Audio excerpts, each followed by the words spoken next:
or fire. Well, I like both. تو بیشتر پرونده های جنایی شاهد این هستیم که بازرسای یه پرونده دارن تمام سعی و تلاششون رو میکنن که ثابت کنن فلان قاتل فلان قتل ها رو مرتکب شده.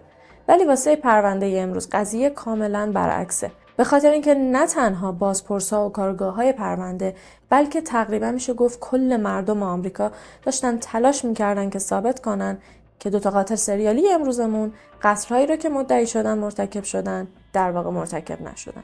من کیمیامو امروز همراه با شما میخوایم پرونده دوتا قاتل سریالی خیلی معروف رو با هم دیگه بررسی کنیم. اوتیس تول و هنری لی لوکس.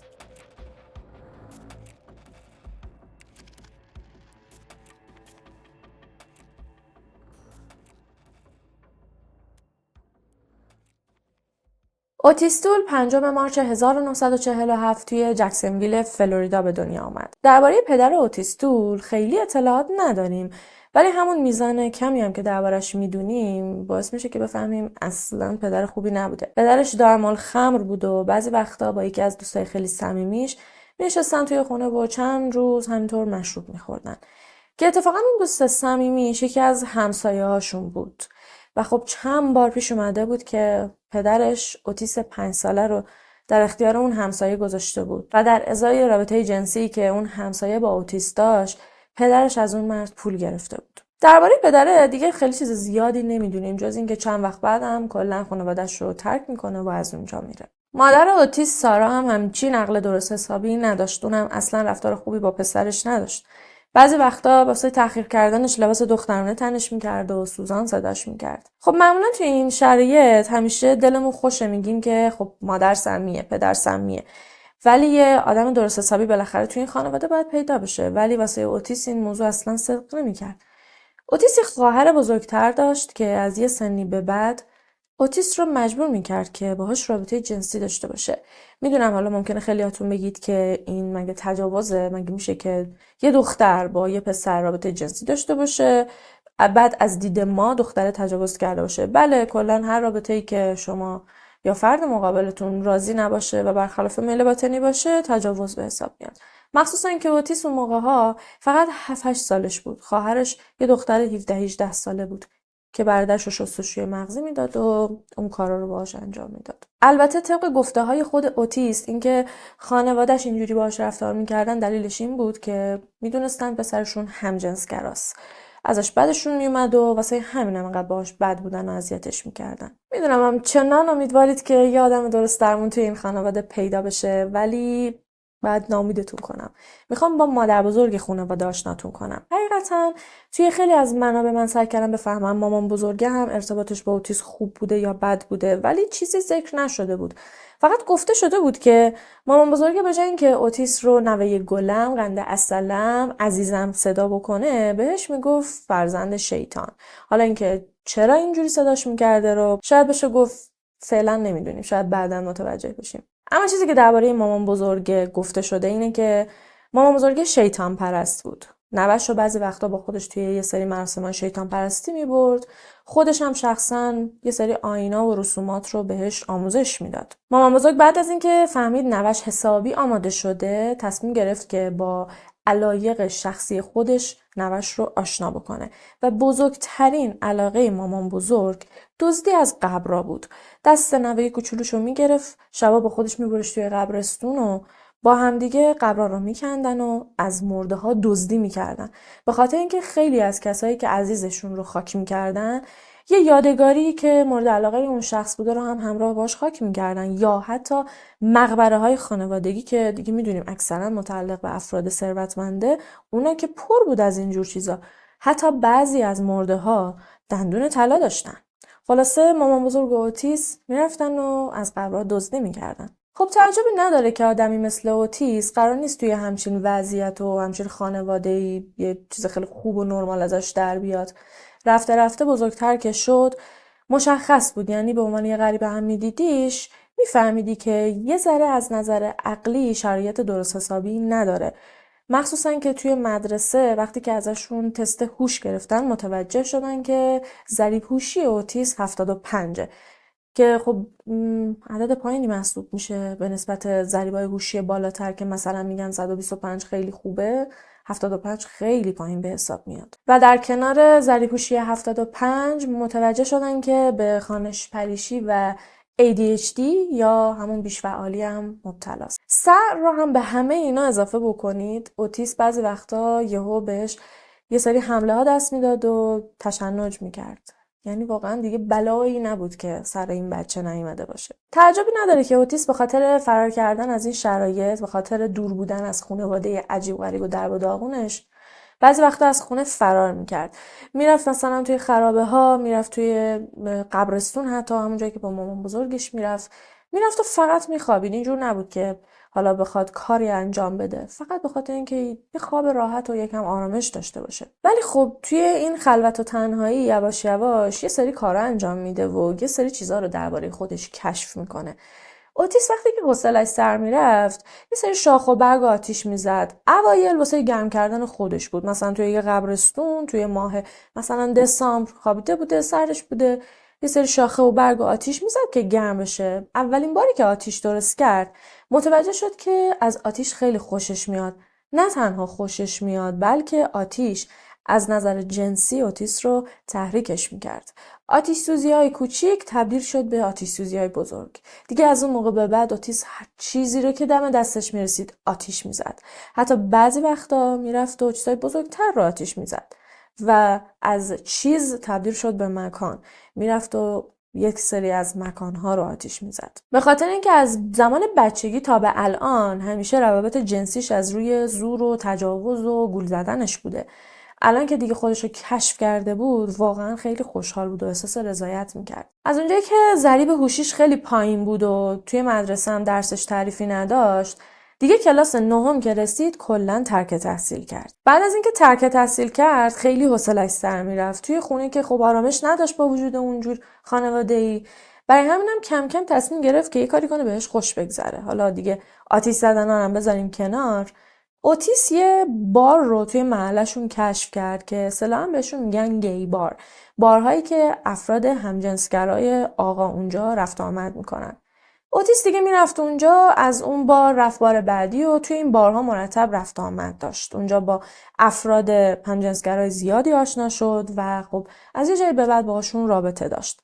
بعد با خودش دید که خب من رابطه رو که دارم، خودم هم که خب خوشم میاد از این کار، چرا ازش پول در نیارم. واسه همینم دیگه از اون به بعد چون که اوضاع مالی خوبی هم نداشت، خب کار نمیکرد، خانواده‌اش هم خب حمایتش نمیکردن، در ازای روابطی که برقرار میکرد پول هم میگرفت. یعنی دیگه شده بود یه کارگر جنسی مذکر. بعضی وقتا هم فیلمای اونجوری نگاه میکرد و محتوای همه این فیلم‌ها هم آقایون گی بودن که با همدیگه رابطه جنسی داشتن. یه جورایی تقریبا میشه گفت اوتیسم معتاد این فیلم‌ها شده بود. حتی گاهی وقتا حین رابطه همراه با اون مشتری، اون آقایی که داشت باش رابطه برقرار میکرد، میشستن و این فیلم ها رو نگاه میکردن. حالا شاید بگید که خب مگه فیلم های اینجوری هم اون موقع بوده؟ بله بوده. حالا الان آنلاین مثلا میتونی بری نگاه کنی، اون موقع روی نوارهای VHS معمولا بوده. میرفتی از یه سری کلوپ‌ها بودن که من توی بعضی فیلم‌ها دیدم، یه سری کلوپ‌ها بودن میرفتن فیلم‌های اینجوری میگرفتن، بعد از این نوارهای ویدیویی بودن، همون مغازه‌هایی که آلت‌های جنسی هم میفروشن از اونجاها میگرفتن. اوایل کارش، یعنی اون موقع که تازه این کلابا رو کشفش کرده بود، حدوداً 14-15 ساله بود که یه روز کنار خیابون وایساده بود، یه ماشین خیلی خوشگل وای میسه جلوی پاش، یه آقایی پشت فرمون بوده که خیلی شیک و پیک و ترتمیز بوده، سوارش میکنه. اون آقا طبق گفته‌های خودش یه تاجر دوره‌گرد بوده، از اینایی که از این کشور به اون کشور میرن و جنساشون رو میفروشن. وسطای راه بود که آقا ظاهراً از نوع رفتار اوتیسم متوجه شد که همجنسگراست. آقا هم خوشش اومد و بهش پیشنهاد داد. اوتیس یکم بهش برخورد به خاطر اینکه اون آقا ظاهراً خیلی بدجور بهش این حرفو زده، یا با توهین بوده یا حالا یه جوری بهش گفته که اوتیس خوشش نیومده. بعدم سعی کرده دست به بدن اوتیس بزنه، دست رو پاش بذاره. خلاصه اوتیس رو عصبانیش میکنه. کار به جایی میرسه که توی ماشین با هم دیگه درگیر میشن. اوتیس اون آقا رو کتکش میزنه، از ماشین پرتش میکنه بیرون. بعد خودش میره پشت فرمون میشینه، دنده عقب میگیره و میاد و از روی اون آقا رد میشه، اون آقا رو میکشه. ولی خب اوتیس به خاطر اون آقا هیچ وقت دستگیر نشد و در واقع میشه گفت مجازات نشد. شاید یکی از دلایلش این بود که اون آقا مال اون کشور نبود، چون که مسافر بود پلیس خیلی پیگیر کشته شدنش نشد. درباره اوتیس بین سالهای 1966 تا 1973 چیز زیادی نمیدونیم، ولی خیلی‌ها میگن که توی این مدت سرتاسر آمریکا رو داشته میگشته، نه اینکه به صورت توریست بره عشق و حال بکنه. میرفته کار میکرده، تنفروشی میکرده و خیلی وقتها هم خیلی‌ها دیده بودنش که داشته گدایی میکرده. تا بالاخره سال 1974 یه روز پلیس میاد سراغش. بهش گفتن که شما متهم به قتل خانم پاتریشیا وب هستی. اون خانم کشته شده بود و نمیدونستن کار کیه، اما یه سری شاهد یه چهره‌ای رو واسه پلیس توصیف کرده بودن که شباهت خیلی زیادی به اوتیس داشت.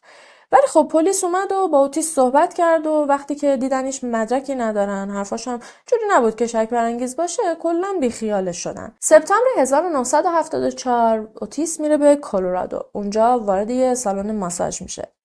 یه منشی داشته اونجا به اسم یونلی و صاحب سالن هم یه خانم آسیایی بوده به اسم سون اوک. البته خب یونلی هم آسیایی بوده.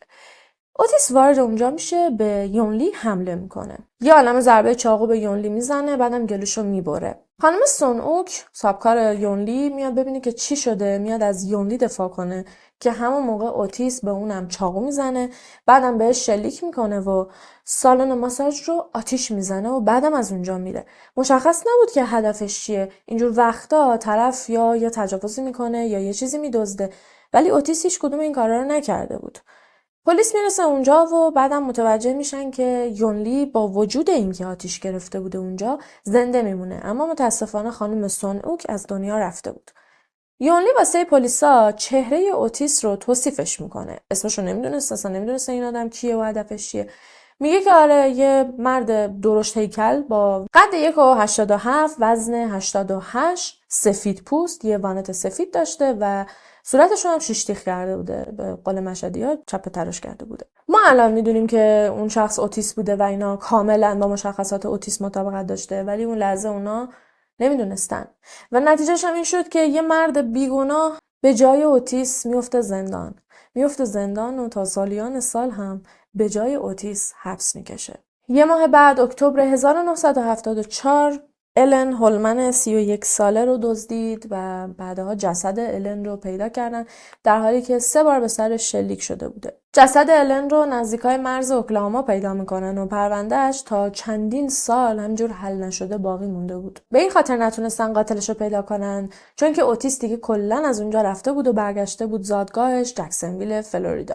وقتی برمیگرده جکسنویل دوباره برمیگرده سر کار قبلیش، تنفروشی و گدایی، ولی به طرز خیلی عجیبی تو ماه ژانویه با خانمی به اسم نوولا آشنا میشه و بعد از چند ماه هم با هم دیگه ازدواج میکنن که اوتیس بعدها گفته بوده که دلیل ازدواجم با نوولا فقط یه چیز بود، اونم اینی که اون موقع ها من هر کس میفهمید که همجنسگرام خیلی بد نگاه میکرد، رفتار مردم با هم خیلی بد بود. من با نوولا ازدواج کردم که در واقع یه پوششی روی گرایش جنسیم بذارم و البته اینکه نوولا 25 سال از اوتیس بزرگتر بود و بعد از 3 روز فهمید که اوتیس همجنسگراست، اما خب جدا نشدن. نمیدونم چرا جدا نشدن، واقعا چرا جدا نشدن. اوتیس و نوولا رفتن خونه مامان اوتیس ساکن شدن. دیگه پدر اوتیس که از اونجا رفته بود، مامانه هم رفته بود و با یه آقای دیگه ازدواج کرده بود به اسم رابرت. به جز رابرت و به جز مادر اوتیس و نوولا، خواهرزاده 10 ساله اوتیس هم باشون زندگی میکرد. ظاهرا خواهر اوتیس شرایط نگهداری از بچه‌شون نداشته و اینا تشخیص داده بودن که بچه رو بیارن پیش خودشون. توی یه سری شهرها یه سری مراکز احداث شده بود. توی این نوانخانه ها واسه افرادی که خیلی فقیر بودن جای خواب و غذا جور میکردن. این مراکز هم زیر نظر مستقیم کلیسا بود و خیرا و کسایی که اونجا می اومدن اینا رو انداخته بودن و بودجه‌ش هم خب از طریق همونا تامین میشد. اوتیس گاهی وقتا میرفت توی نوانخانه جکسنویل، نه اینکه از روی فقر و گرسنگی باشه، البته اونجا میرفت غذاش هم میخورد، ولی در واقع هدف دیگه‌ای داشت. میرفت اونجا و یه سری مرد پیدا میکرد، با خودش میبرد خونه و حالا یا در ازای پول یا رفاقتی باشون رابطه داشت. یعنی نولا، مامانش، باباش، اینا همه میدونستن که اوتیسم مدلش چجوریه. بعد قضیه جایی ترسناکتر میشد که اوتیس گاهی وقتا مرد می آورد خونه واسه خودش، بعد مرده چشمش میافتاد به نولا، میگفت از اینم خوشم میاد. به جز اوتیس با نولا هم میرفت رابطه جنسی برقرار میکرد و به جز نولا هم گاهی وقتا بعضی از مشتریا چشمشون به خواهرزاده 10 ساله اوتیس یعنی بکی میافتاد، خوششون میومد و طالب بکی میشدن. اوتیس هم با کمال میل بکی رو در اختیارشون قرار میداد که برای من سواله اوتیس عقل درست حسابی نداشته، مامانه چرا اجازه میداده؟ البته مامانه هم عقل درست حسابی نداشت. به هر حال یه روز که اوتیس رفته بود توی نوارخانه و داشت چش میکرد دنبال یه کیس ایدئال واسه خودش میگشت که ببرتش خونه، اونجا با هنری لی لوکس قاتل سریالی دوممون آشنا میشه. Look at Henry. He's pleasant, he's non-threatening, and actually a killing machine. A killing machine. هنری لی لوکس 23 آگوست 1936 بعد از 8 تا بچه توی خانواده فوق‌العاده فقیر توی یه کلبه تو بلکبرگ ویرجینیا به دنیا میاد. مادرش نلی و پدرش اندرسن لوکس بودن. خیلی فقیر بودن. خیلی فقیرتر از اون چیزی که فکرشو بکنید. دیدید میگن هر چیز سنگ مال پای لنگه. دقیقاً این واسه این خانواده صدق میکرد. چون حالا اینا فقیر بودن به کنار. مادر الکلی بود، پدر الکلی بود. بعد بابا یه روز انقدر مست بود که داشته همجوری واسه خودش میرفته، از مستی زیاد میفته روی ریل راهن. بعد قطار از روش رد میشه، جفت باهاش قطع میشه. بعد از اون موقع به بعد بابا دیگه نمیتونست کار کنه. اینقدر اینا فقیر بودن که حتی یه ویلچر درست حسابی نتونسته بودن واسه بابا تهیه کنن.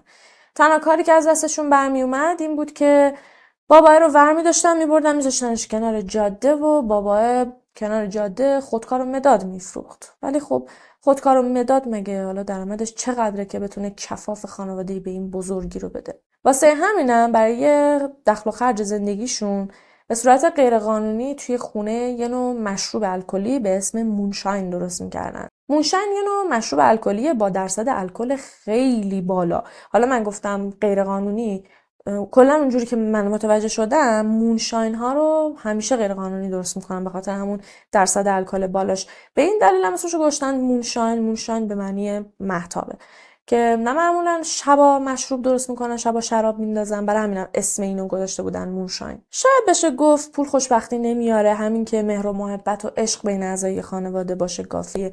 ولی خب باید بهتون بگم که اصلا همچین چیزی توی این خانواده صدق نمیکرد. اون 11 نفر توی یه کلبه یه خوابه در به داغون داشتن زندگی میکردن و حداقل هنری هیچ طعمی از عشق و علاقه خانواده هیچ وقت نچشید.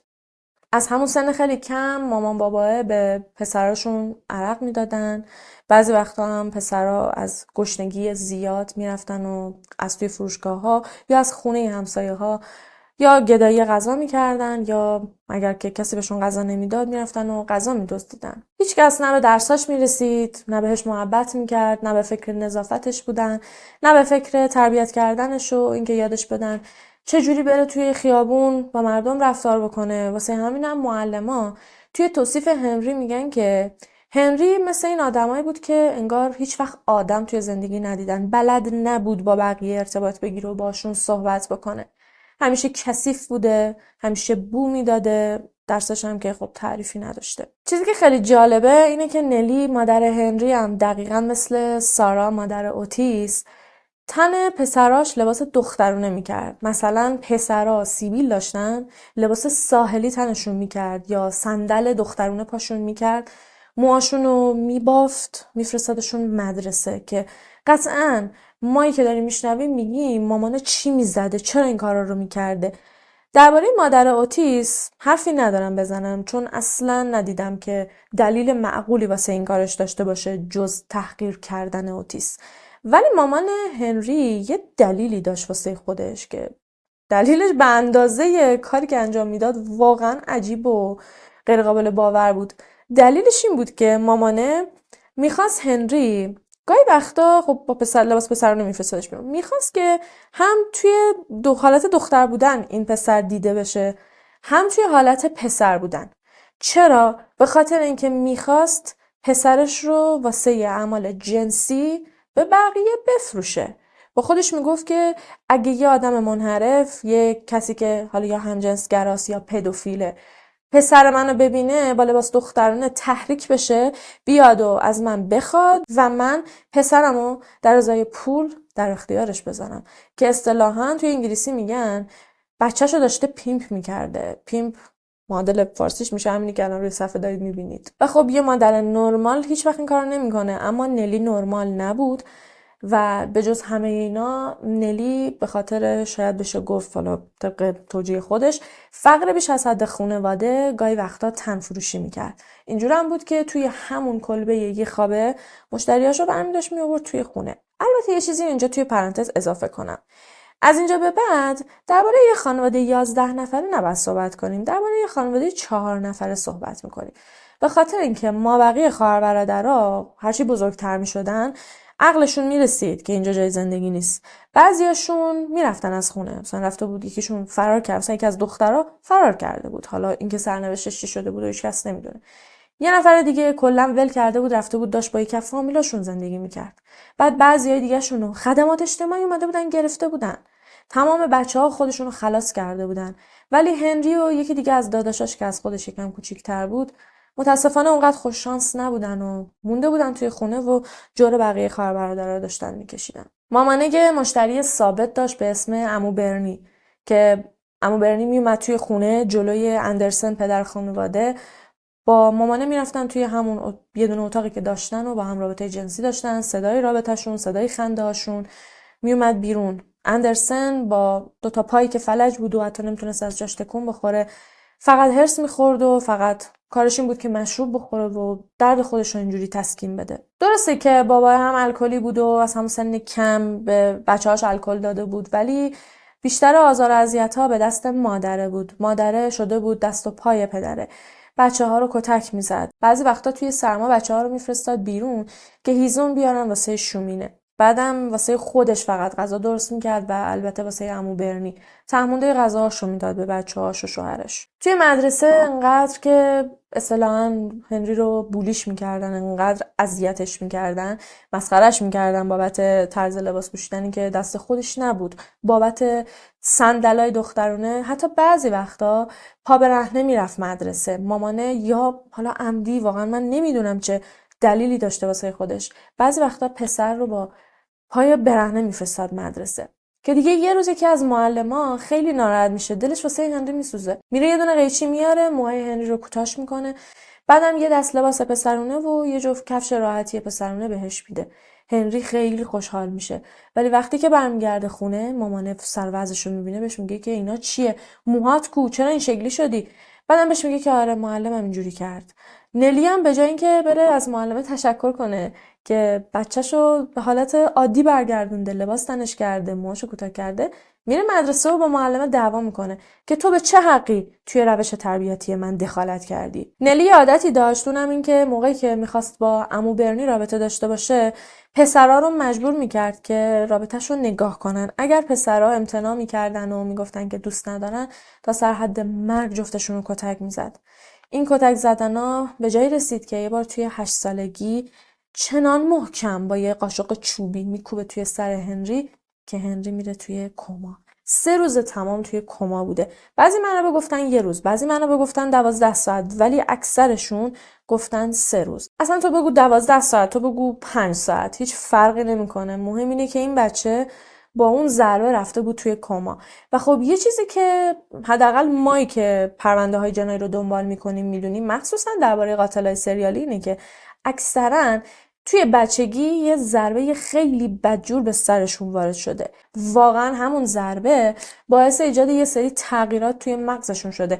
نه اینکه بخوام بگم علت قاتل شدنشون این بوده، اما شاید بشه گفت اون ضربه یکی از محرک‌های تبدیل شدن این قاتل به یه قاتل سریالی شده. هنری به خاطر کتک‌هایی که می‌خورد کم کم دچار یه سری آسیب توی لب گیجگاهی و پیشونیش شد.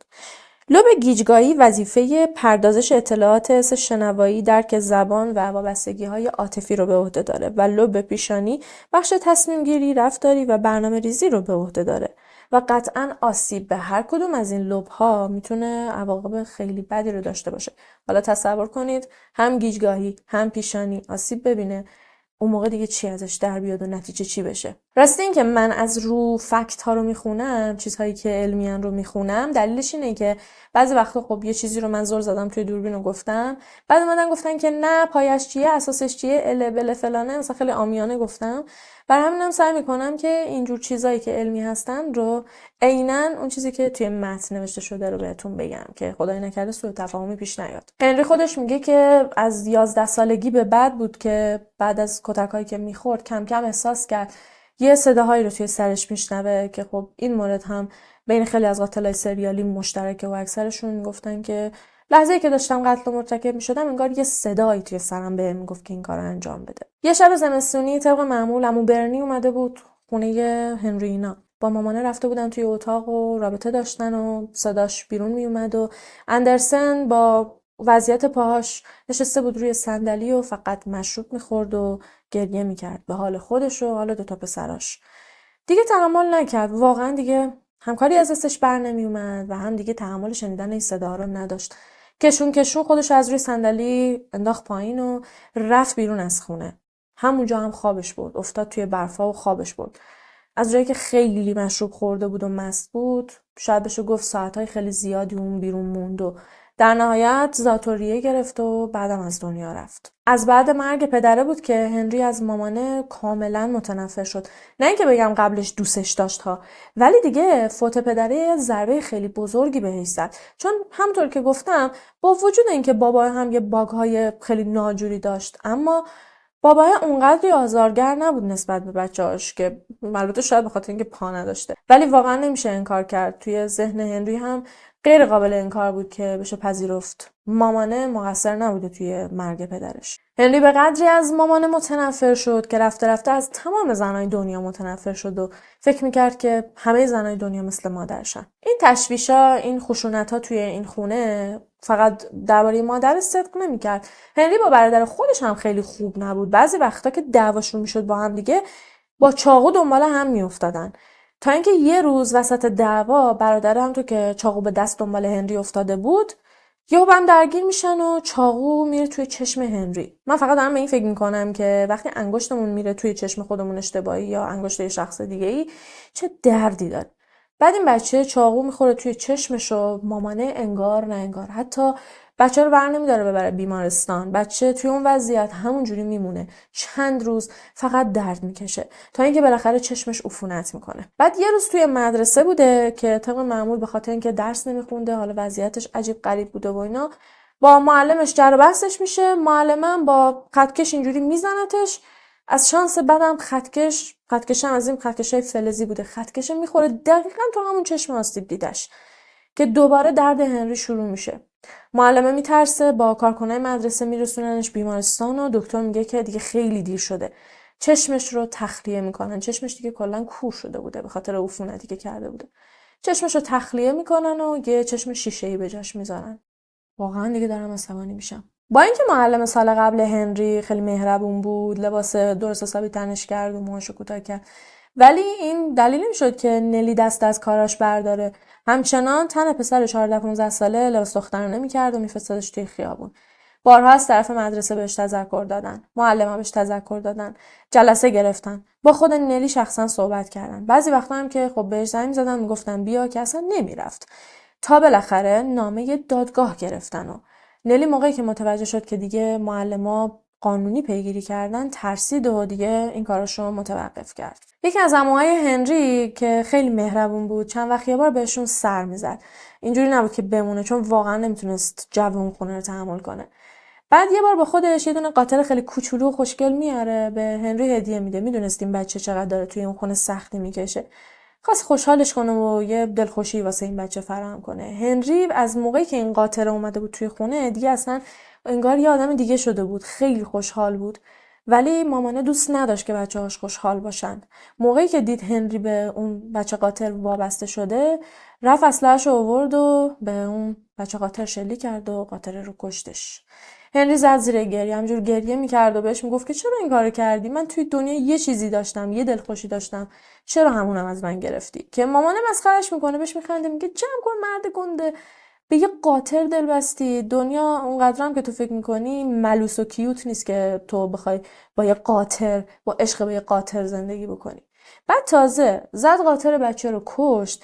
از اون ورم چون که قاطر سنگین بود، جسدش سنگین بود، خودش نمیتونست از خونه ببرتش بیرون، مجبور شد به یه نفر پول بده که بیاد جسد قاطر رو از اونجا ببره. به خاطر اینکه ضرر مالی کرده بود انقدر عصبانی شد که دست آخرم یه فس کتک مفصل به هنری زد. این بدرفتاری‌ها و بی‌مهری‌های مادره باعث شده بود که هنری اصلا توی مدرسه عملکرد خوبی نداشته باشه، نمیتونست درس بخونه، نمیتونست دوست پیدا کنه. همونطور که گفتم بقیه اذیتش میکردن، بقیه مسخرهش میکردن، تا اینکه کار به یه جایی رسید که با خودشون گفتن که اصلا شاید بهتره که این بچه رو بفرستیم یه مدرسه‌ای که مناسب خودش باشه، مدرسه استثنایی مثلا بفرستیمش. موقعی هم که ازش تست هوش گرفتن متوجه شدن که ضریب هوشیش 85. نسبت به اوتیستول خب یکم بالاتر بود، ولی به هر حال ضریب هوشی هنری هم اونقدری بالا نبود. تا اینکه بالاخره انقدر درسش دیگه افتضاح‌تر از قبل شد تا کلاس 6 از مدرسه اخراجش کردن. روزی که بهش گفتن اخراج شده انقدر ترسید که از خونه فرار کرد. تا چند وقت فراری بود، توی کوچه خیابون زندگی میکرد، جرئت نمیکرد برگرده خونه. با اینکه مامانه اصلا براش مهم نبود که هنری مدرسه میره، درس میخونه، ولی هنری مثل مرگ از مادرش وحشت داشت. هنری درباره دوران کودکیش یه جمله‌ای داره که واسهتون از رو میخونم. هنری میگه که از زندگی متنفر بودم، از همه متنفر بودم. بزرگتر که شدم فقط یادم مامانم لباس دخترانه تنم میکرد و چند سال وضعم همین بود. بعد از اونم با هم جوری رفتار میشد که انگار نه انگار بچه‌شونم، انگار که من در واقع سگ خانواده‌ام. کتک میخوردم و مجبورم میکردن کارهایی رو انجام بدم که هیچ انسانی روی کره خاکی حاضر نیست انجامشون بده. و واقعا من با این جمله هنری موافقم، به خاطر اینکه هنری رو مجبور به کارهایی کردن که واقعا هیچ انسانی تو این دنیا دوست نداره انجامشون بده. عمو برنی، همون مشتری ثابت نلی، کم کم هنری و داداشش رو با سرگرمی خودش آشنا کرد. اونم داشتن رابطه جنسی با حیوونا بود. با خودش میبردش روی جنگل، به یه حیوان بیچاره تجاوز میکردن. خوب که اون کار رو با اون حیوان انجام دادن، بعدم اون حیوان رو میکشتنش. و چیزی که قضیه رو از اینی که هست دارکتر میکنه اینه که برادرها وقتی که با حیوونا رابطه جنسی داشتن، مثلا یه حیوان رو گرفته بودن، باش رابطه داشتن، نوبتی باش رابطه داشتن، حالا نمیدونم یا خیلی زیادی تحریک میشدن، واقعا نمیدونم چی باعث میشه که یه آدم همچین کاری رو انجام بده. بعد از اینکه با اون حیوان رابطه داشتن و بعد میزدن حیوان رو میکشتن، بعدش با همدیگه رابطه داشتن. برادرها با همدیگه رابطه جنسی داشتن. قبلتر فکر کنم گفتم که برادر ازش کوچیک‌تر بود اگه اشتباه نکنم، ولی نه، برادر از هنری بزرگتر بود. و چیزی که جالبه همینه، معمولا اون کسی که بزرگتره دست بالا رو داره دیگه، مثلا اون بزرگتر است که میاد به کوچیک‌تره تجاوز میکنه، مثل خواهر بزرگتره اوتیستول. ولی جالبه که هنری از برادرش کوچیک‌تر بود، ولی وقتی که از دستش عصبانی میشد، مثلا میخواست کتکش بزنه، تنبیهش بکنه، میبرش توی اتاق و به زور بهش تجاوز میکرد، با این که ازش کوچیک‌تر بود. مارچ 1951 رسید. هنری دیگه مدرسه نمیرفت، کار نمیکرد، بیکار و علاف یه گوشه واسه خودش نشسته بود. داشت به این فکر میکرد که خب توی تمام زندگیش رابطه‌های جنسی عجیب غریبی داشته، یا با حیوان بوده یا با داداشش بوده. کم کم داشت به این فکر میکرد که خب چرا من مثل بقیه نتونم رابطه داشته باشم؟ به هر حال از زبون دوستاش شنیده بود که دوستای پسرش با دختر رابطه داشتن. یه لحظه دلش خواست که این رابطه رو با یه دختر تجربه کنه. یه دختری به اسم لورا اولین برنزلی توی ایستگاه اتوبوس نشسته بود منتظر اتوبوس. هنری از یه جایی یه ماشینی جور میکنه. احتمال میدم، به احتمال خیلی زیاد، ماشین عمو برنی بوده، چون عمو برنی کلا از یه جایی به بعد انقدر که توی خونه‌شون رفت آمد داشت، خیلی سعی میکرد با این دوتا برادر طرح رفاقت بریزه و بهشون بگه که مثلا منم مثل پدرتون. خلاصه یه ماشینی جور میکنه و همونجوری داشته تو خیابون میچرخیده که لورا رو توی ایستگاه اتوبوس میبینه. از اونجایی که خب هنری هم 15 سالش بوده، دختره هم حالا خیلی بزرگسال نبوده، دختره 17 سالش بود. میره جلوی پای دختره و بهش میگه که من دارم این مسیر رو میرم، اگر که دیرت شده و اتوبوس هنوز نیومده میتونم تو هم برسونم. دختره به چهره هنری که نگاه میکنه میبینه که خب یه پسر 15 ساله خیلی معمولی همسن سال خوش با خوش میگه خب آزادی که به من نمیرسونه. میره و سوار میشه، بهش هم میگه که آره من فلانجا میخوام پیاده شم. اما وسطای راه بود که هنری درخواستش رو به دختر گفتش که حقیقتا من واسه این سوارت کردم چون که دلم رابطه جنسی میخواد و میخوام الان با تو رابطه داشته باشم. دختر خیلی بدش میاد از این حرف، چون دختر تنفروش نبوده. عصبانی میشه و بهش میگه که لطفاً منو همینجا پیاده کن، ولی هنری به حرفش گوش نمیده. یه جای نگه میداره، یه جای خیلی خلوتی بوده.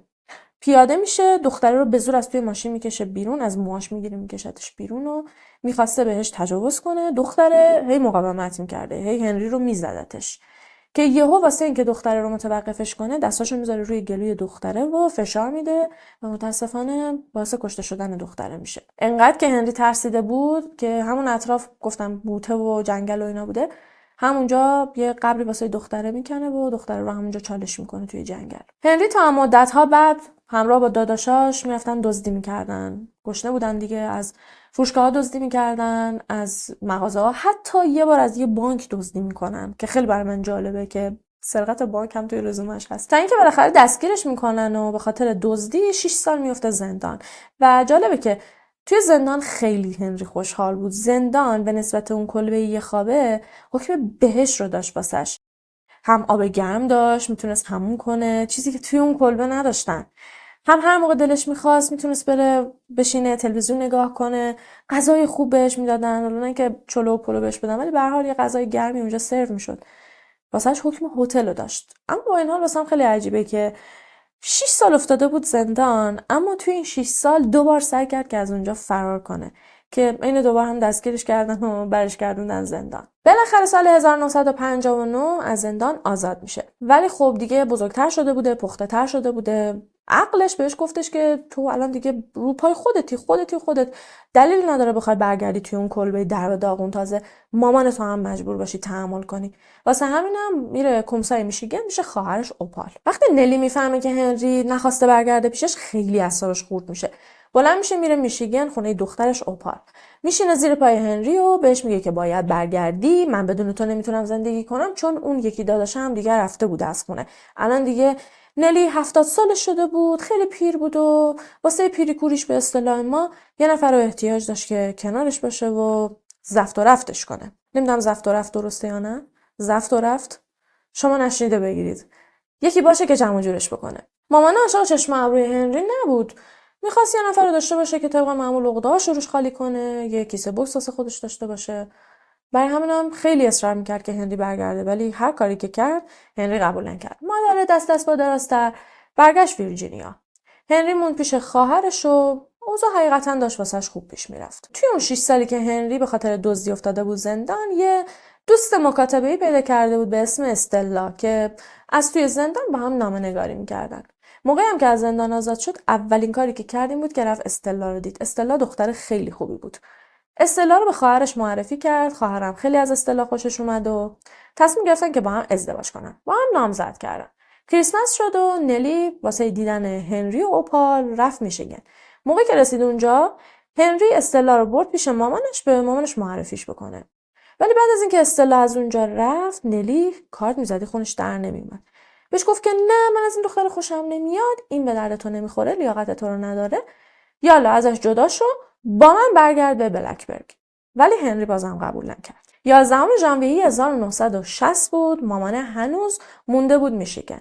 یه روز با هم دیگه با هنری تصمیم گرفتن برن بیرون و یه گشتی با هم بزنن. میخواستن برن بیرون و مشروب بخورن. رفتن نشستن توی یه بار و با هم مشروب خوردن. بعد از اینکه مشروب خوردن جفتشون حسابی مست شده بودن، کله جفتشون حسابی داغ شده بود. دوباره نلی حرف برگشتن هنری رو پیش کشید. بهش گفتش که ببین من پیر شدم، من دیگه کسی رو ندارم، علیلم، بیا پیش من، اصلا با نامزدت بیا، دست نامزدتو بگیر بیا، فقط بیا پیش من و با من زندگی کن. خلاصه از نلی اصرار، از هنری انکار. همچنان مست و پاتیل بودن تا اینکه بالاخره نزدیکای شب شد و خواستن برگردن خونه. همچنان تو مسیر داشتن دعوا میکردن تا اینکه رسیدن خونه.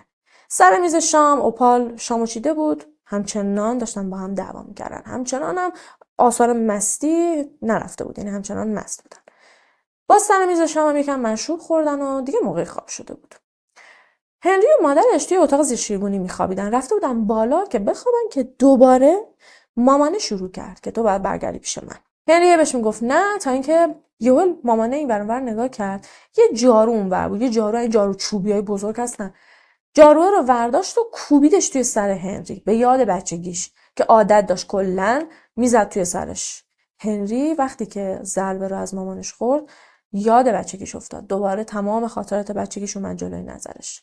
انقدر عصبانی شد که مامانه رو نشوندش و چاقوشو در آورد و همینجور توی گردن مامانه چاقو میزد. بعد از اینکه یه عالمه چاقو به مامانه زد، تو همون حالت مستی از اونجا فرار کرد. هنری انقدر مست بود، انقدر که حالش بد بود، موقع که فرار کرد داشت تجسم میکرد که چی شده، داشت به این فکر میکرد که چی شد، من چی کار کردم و اینا.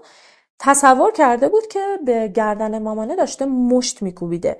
انقدر مست بود، تو مستی دست کرده بود تو جیبش و دیده بود که آره یه چاقویی داره، ولی چیزی که توی ذهن خودش بود که نه، من به مامانم چاقو نزدم، من به گردنش مشت زدم. نلی چند ساعتی تو همون حالت توی اتاق افتاده بود. اوپال صبح روز بعد پیداش کرد. هنوز نلی زنده بود. با آمبولانس تماس گرفت، ولی موقعی که رسیدن اونجا دیگه دیر شده بود و نلی از دنیا رفته بود. اما چیزی که جالب بود این بود که نلی به خاطر ضربات چاقو از دنیا نرفته بود، بلکه موقعی که هنری بهش حمله میکنه، از اونجایی که هم سنش بالا بوده، هم کلی مشروب خورده بوده، در واقع از ترس سکته کرده بوده. چند روز بعد توی اوهایو هنری رو پیداش کردن. هنری اصلا قتل مامانش رو انکار نکرد.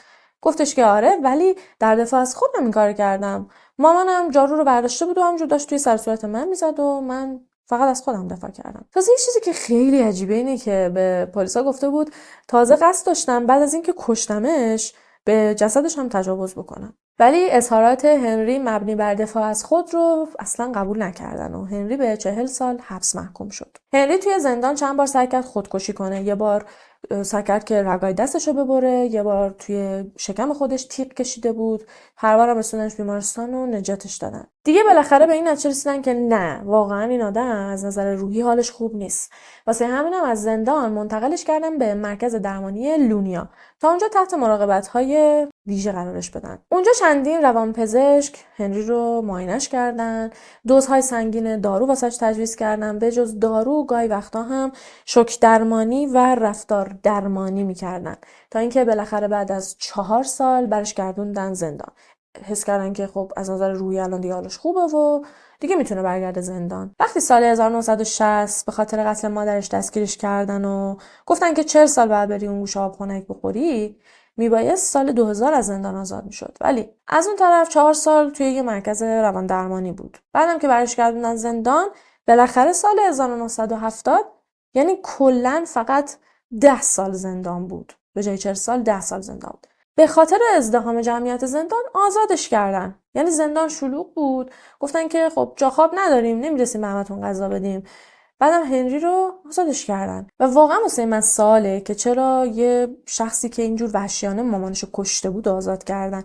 چرا اگر که میخواستن زندان رو خلوت کنن، جرایمی مثل جرایم نقدی یا مثلا یه نفری که سرقت انجام داده رو، مثلا این چیزا رو در نظر نگرفتن و این اشخاص رو آزاد نکردن؟ ولی آزادیش خیلی دووم نداشت. دسامبر 1971 یه دختر 15 ساله رو میخواست بدزده، میخواست طبق معمول اون بلایی که سر لورا آورده بود و سر اون دختر بیاره که خدا رو شکر دختره از دستش فرار میکنه و هنری رو دستگیرش میکنن و یعنی به 1 سال نکشیده دوباره برش میگردونن زندان. ولی خب یکم جرمش سنگین بود. به جز این که اقدام به آدمربایی کرده بوده، از اونجایی که به صورت مشروط آزادش کرده بودن، الان دیگه جرم حمل سلاح گرم هم به جرایمش اضافه شد، چون که با زور اسلحه میخواسته به دختره تجاوز بکنه. موقعی که دوباره میفته زندان، توی زندان واسه خودش دوباره یه دوست مکاتبه‌ای پیدا میکنه، ولی این دیگه غریبه نبود.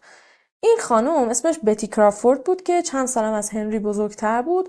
2 تا دختر بزرگ هم داشت، توی یه مزرعه زندگی میکرد و این خانم بیوه پسرخاله هنری بود. بعد از اینکه از زندان آزاد شد تو سال 1975 رفت سراغ بتی. بعدم با بتی ازدواج کرد و زندگیشو توی مزرعه بتی همراه با 2 تا دختر بتی شروع کرد. هنری اتفاقا تونست توی یه مزرعه قارچ هم کار پیدا کنه، کار میکرد و خلاصه داشت زندگیشو میکرد. ولی یک سالی گذشت تا اینکه بالاخره بتی درخواست طلاق داد، به خاطر اینکه هنری رو متهم کرده بود به اینکه قصد داشته به دختراش دست‌درازی کنه، که با توجه به پیشینه هنری میتونیم بگیم که اتهامش همچین الکی هم نبوده. هنری بعد از اینکه از بتی جدا شد دیگه نه پول داشت نه خونه داشت، حسابی آواره شده بود. یه مدت واسه خودش از این شهر میرفت به اون شهر، تا اینکه یه روز توی یه کافه‌ای با یه سری افراد آشنا میشه، باشون هم صحبت میشه و اونا داشتن درباره یه سازمانی صحبت میکردن. سازمان که نمیشه گفت، درباره یه مرکزی صحبت میکردن، یه مرکزی که تحت نظر مستقیم کلیسا بود و خیرین راش انداخته بودن که همونطور که گفتم بهشون میگفتن سوپ کیچن یا نوانخانه، که جای خواب رایگان و غذای گرم میدادن به افرادی که از نظر مالی ضعیف بودن. از جایی که خب هنری هم دیگه آس و پاس شده بود، تصمیم گرفت که شانسش رو امتحان کنه و راهی جکسنویل فلوریدا شد. هنری وارد نوانخانه شد. یه صف خیلی طولانی اونجا بود که داشتن به افراد فقیر غذا میدادن. همه رفته بودن وایساده بودن با سینی‌هاشون رو پر می‌کردن و میرفتن میشستن غذاشون رو می‌خوردن. هنری هم مثل بقیه رفت توی صف و منتظر بود که نوبتش بشه تا غذاشو بگیره، تا اینکه یهو دید اون شخصی که جلوش وایساده ظاهر خیلی عجیبی داره. اصطلاحاً بهشون میگن کراس درسر، یعنی مثلا مرده ولی لباس زنونه پوشیده، زنونه پوش هم بهشون میگن. که اون شخص اوتیس تول بود. اوتیس یه مرد بود با قد 188، درشت بود، شاید بشه گفت 80-90 کیلو وزنش بود، ولی لباس زنونه تنش کرده بود، کفشای پاشنه بلند پاش بود.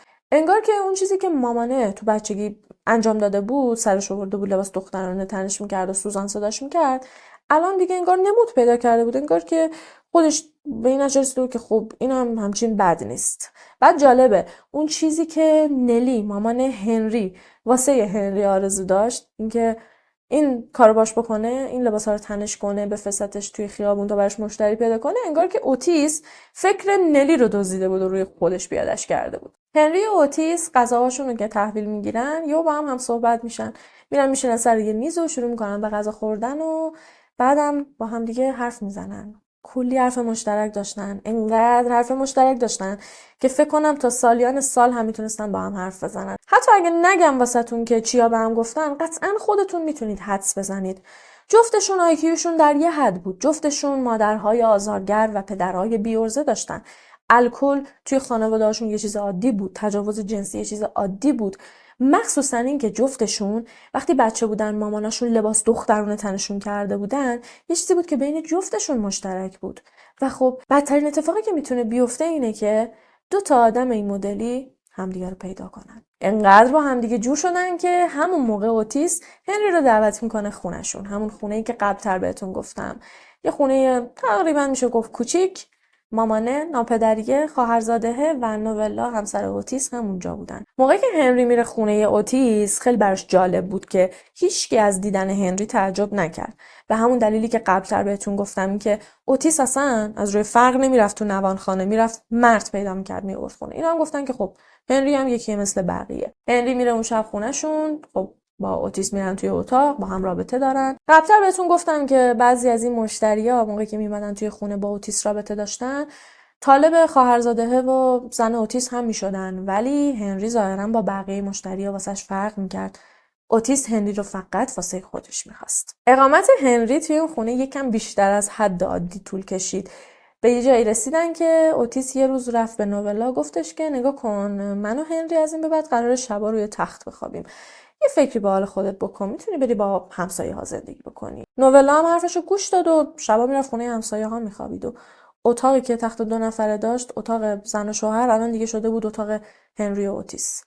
اوتیس کاملا گی بود، یعنی هیچ خجالتی نداشت از اینکه وقتی جایی میره نشون بده که گیه. ولی هنری یک کم حقیقتا اینجوری بود که عنوان نمیکرد واقعا چی میخواد و به نظر من بایسکشوال بوده، یعنی دو جنسگرا بوده. از اونجایی که قبلا 2 بار ازدواج کرد، یعنی بار اول نامزد کرد با استلا، بار دوم با بتی، بعدم چند بار سابقه دزدیدن دختر رو داشته، خب یعنی گرایش به دختر داشته. و الان که با اوتیس رفته و توی رابطه، خب دیگه قطعا دو جنسگرا بوده دیگه. ولی در واقع اینکه اوتیس زنش از خونه بیرون کرد یه دلیل دیگه داشت. اونم این که به جز اینکه میخواست خب هنری رو نگه داره واسه خودش دیگه، کلا همه زمانش رو با هنری بگذرونه، میترسید نکنه نولا رابطه این دو نفر رو به هم بزنه، نکنه 1% نولا قاپ هنری رو بدزده. از اونجایی که بعضی هم مشتری‌ها میرفتن با نولا هم میخوابیدن، میترسید. اصلاً خیال نداشت که هنری رو با کسی شریک بشه. ولی چیزی که اوتیس ازش خبر نداشت این بود که هنری از لحظه ورودش به اون خونه عاشق بکی، خواهرزاده 10 ساله اوتیس شده بوده. بکی بهره هوشی پایینی داشت و یه کمکی هم میشه گفت معلولیت ذهنی داشت. کلاً زندگی خیلی سختی داشت، انقدر که اوضاع توی خونهشون بد بود که مامانه دیده بود نمیتونه ازش نگهداری کنه و فرستاده بودش خونه این مامان بزرگه، در حالی که خبر نداشت که اونجا هم اوضاع همچین بر وفق مراد نیست. همطور که گفتم بعضی از مشتری‌ها با بکی 11 ساله هم میخوابیدن. بکی تازگی از کانون اصلاح تربیت فرار کرده بود و هنری 42 ساله به خاطر شرایط بکی خیلی راحت تونست از لحظه ورودش قایمکی دور از چشم اوتیس با بکی 11 ساله رابطه داشته باشه. از دید ذهنی بکی هنری دوست بود واسش، با وجودی که این آدم از وضعیت این بچه سوء استفاده میکرد و هم دست درازی میکرد بهش و همین که ازش چیزهایی رو میخواست و بکی سری میرفت و واسش انجام میداد، بکی متوجه نمیشد و فکر میکرد که یه دوست خیلی خوب پیدا کرده. بکی اصلا درک نمیکرد که این مرد بزرگسال که در واقع نمیشه گفت، این مردی که 30 سال ازش بزرگتر بود، در واقع داشت از حس نیاز اون بچه به داشتن یه دوست سوء استفاده میکرد. بکی حتی توی صحبت کردن و کارهای روزمره‌اش هم بعضی وقتا دچار مشکل میشد و هنری سری میرفت و اون کارا رو واسش انجام میداد و با همین کارا باعث شده بود که بکی بهش علاقه‌مند بشه و حسابی مطیعش بشه. از بعد اینکه هنری با اوتیس همخونه شد، درسته که خب خیلی بهشون خوش میگذشت کنار هم، ولی زندگی خرج داشت و میبایست کار میکردن تا بتونن مایحتاجشون رو فراهم کنن، مخصوصا هنری که خب مثل اوتیس تنفروشی نمیکرد. تا بالاخره جفتشون توی یه شرکت ساختمونسازی کار پیدا کردن و میرفتن سقفای خونه ها رو مرمت و ترمیم میکردن. کار کردن کم کم داشت واسهشون خسته کننده میشد، به جز اون تفریح خاصی هم نداشتن دیگه. برای همین با خودشون گفتن که خب کارمون رو داریم ولی میتونیم در کنارش هم یکم تفریح کنیم و هم یکم درآمد جانبی داشته باشیم. تو وقتای آزادشون میشستن کلی با هم دیگه دوتایی مشروب میخوردن. بعد سوار ماشین میشدن، میرفتن توی بزرگراه‌ها میچرخیدن و میرفتن از مغازه‌ها دزدی میکردن. اوایل دزدیاشون در این حد بود که خب یه ماسک چیزی رو صورت میزدن، میرفتن توی فروشگاه یه اسلحه تقلبی همجوری بلند میکردن و میگفتن که آره هر چی داری توی صندوق بدید، ولی رفته رفته با خودشون گفتن که بیان یکم نمک این کارامون رو بیشتر کنیم. دیگه از یه جای به بعد از اسلحه واقعی استفاده میکردن، صورتشون رو اصلا نمیپوشوندن، میرفتن توی فروشگاه‌ها، پمپ بنزینا، حتی چند بارم رفته بودن از بانک دزدی کرده بودن. بعد کلا این مدلی بودن که میرفتن توی فروشگاه به صندوقدار مثلا میگفتن که خب هر چه پول داری بده. صندوقدار اگه پول میداد که هیچی، اگه نمیداد 1% مقاومت میکرد، خیلی راحت یه گلوله بهش میزدن و از فروشگاه میرفتن بیرون. حالا بعضی وقتا این افراد نجات پیدا میکردن ولی این وسطا جون خیلیا گرفته شد. یه بار توی جورجیا داشتن از یه بقالی دزدی میکردن. حالا چرا میگم بقالی؟ به خاطر اینکه مغازه خیلی کوچولو بود، اصلا نمیتونم بهش بگم فروشگاه. یه مغازه کوچولو بود با یه دونه فروشنده. هنری رفت سمت پیشخونه مغازه، اسلحه‌شو گرفت روی گیجگاه دختره، با زور اسلحه و وقتی که خوب دختره رو حسابی ترسوندش، دختره رو کشیدش این بر، دست و پاهاش و دهن دختره رو با طناب بست و بعدم برد دختره رو انداخت پشت مغازه. دیدی اتاقکای کوچولو پشت هست، برد دختره رو انداخت اونجا. همزمان هم اوتیس داشت از مغازه دزدی میکرد.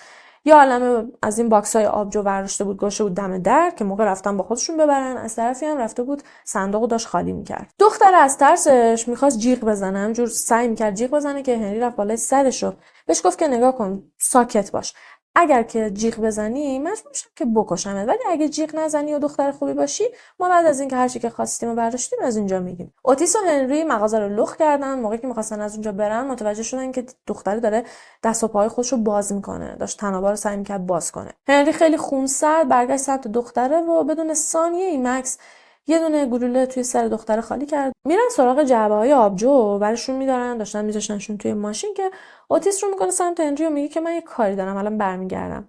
بعد برمیگرده توی مغازه، میره پشت مغازه، میبینه که دختر دیگه فوت کرده. بعد به جسد دختر تجاوز میکنه و بعدم از اونجا میرن. البته این نه بار اول و نه بار آخرشون بود. اونا چند بار این کار رو انجام دادن. یه روز بزرگراه 35 تگزاس داشتن میرفتن که میبینن یه دختر و پسر حدوداً 15-16 ساله در حالی که گالون بنزین توی دستشون دارن توی امتداد جاده میرن کنارشون وای میستن. دختر پسر میگن که آره ما بنزین تموم کردیم، داریم میریم سمت پمپ بنزین، مثلا شما میتونید به ما کمک کنید، بنزین دارید یا نه؟ ولی قبل از اینکه حرفاشون تموم بشه اوتیس اسلحه‌شو در میاره و 9 بار به پسر شلیک میکنه. همزمانم هنری دختر رو برش میداره و به زور سوار ماشینش میکنه و با خودش میبرتش عقب ماشین. اوتیس رانندگی میکرد و هنری اون عقب داشت به دختره تجاوز میکرد که میدونم این صحنه خیلی واسهتون آشناست. توی پرونده قاتلای جعبه ابزاری هم شاهد این صحنه بودیم. اوتیس همین رانندگی یهو صدای جیغ دختره رو شنید. دختره داشت از درد و ناراحتی و ترسش جیغ میزد، ولی اوتیس یه لحظه رفت توی فکر. تا اون لحظه اینا فقط در این حد بودن که وقتی میرفتن دزدی میکردن به اجساد تجاوز میکردن، یعنی به یه جسمی که افتاده بود و هیچ صدایی نداشت. اون لحظه اوتیس اعصابش خورد میشه از صدای جیغ دختره، نه به خاطر اینکه دلش بسوزه یا چی. اوتیس اون لحظه خیلی اعصابش خورد شد، حسودی شد، با خودش گفت الان هنری کسی که مال منه و من دوستش دارم اون عقب داره با یه موجود زنده رابطه جنسی برقرار میکنه و صداهای دختر رو توی ذهنش به حالت لذت داشت تعبیر میکرد. حسابی اعصابش خورد شده بود. میزنه کنار، از ماشین پیاده میشه، میره عقب و دختره رو ورش میداره، کشون میارتش بیرون ماشین. بعدم 6 بار به سر دختر شلیک میکنه و سوار ماشین میشه و خیلی خونسرد با هم دیگه برمیگردن سمت جکسنویل. اینا چششون به هر کی که میافتاد به شکل یه تومه میدیدنش. البته بیشتر تومه هاشون هیچ هایکرها و تنفروشا بودن، ولی کلا سعی میکردن قشر ضعیفتر رو هدف قرار بدن. عاشق این بودن که توی جاده همجور برن، بعد ببینن که یه خانومی ماشینش خراب شده، اینا در قالب یه قهرمان پیاده شن که یعنی میخوان به اون خانم کمک بکنن، ولی خب اون خانم رو بردارن و ببرن بهش تجاوز کنن و بعدم بکشنش. هنری و اوتیس اصلا ماشین نداشتن. از اولین باری که این کار شروع کردن، از اولین ماشینی که سوار شدن ماشین دزدی بود. بعد این مدلی بودن که دقیقاً مثل توی GTA اگه ماشینشون خراب میشد یا اگه بنزین تموم میکرد خیلی شیک ماشین رو پرت میکردن یه گوشه و میرفتن یه دونه دیگه میدزدیدن. معمولا هم این ماشینای همون خانمایی بود که وایساده بودن کنار جاده که یه نفر بیاد و حالا یا بهشون بنزین بده یا ماشینشون رو کمکشون تعمیر بکنه. البته با وجود اینکه آیکیو پایینی داشتن اما زرنگ بودن.